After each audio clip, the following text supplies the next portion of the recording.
তো বন্ধুরা হঠাৎ করে খ্যাপসা খাইতে মন চাইলো, তো চলে আসলাম হোটেলে। এই যে খ্যাপসা দিল, পেপসি দিল, আছে সস দিল দুইটা, আর এটার ভিতরে কি আছে খুলে রেখে একটু, আর এটার ভিতরে লেবু মানে লেমন, এই যে সালাদ, ঠিক আছে।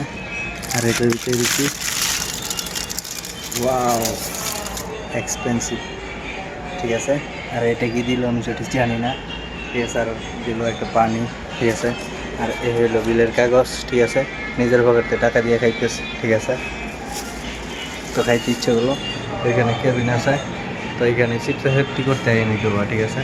খুবই সুশৃঙ্খলভাবে খাইতে আসে, ঠিক আছে। তো এই যে এই সাইডে একটা বালিশ আছে, এই সাইডে একটা বালিশ আছে, এই যে এইভাবে বসে, ঠিক আছে। বসে তারপর আরামসে শাহীভাবে খানা দানা করবো। আমি যদি যান তাহলে পাওয়াটা এমনি উড়াই খাইতে পারবেন, চিত্তিয়া কাটতে যেভাবে খুশি সেভাবে খেতে পারবেন।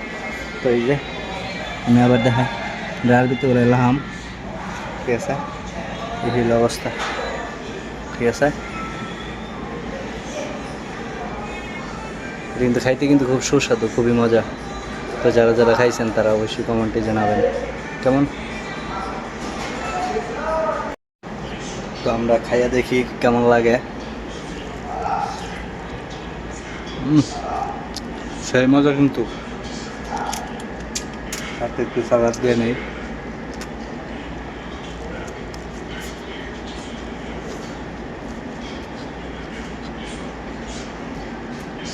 খ্যাপসা খাওয়ার পরে খ্যাপসা এত মজা হইলো, আল্লাহ তাহলে চাউল যে দিয়েছেন সবটি মুচ্চা খাই লাগছি, আবার কিছু আনতো। এই হলো অবস্থা।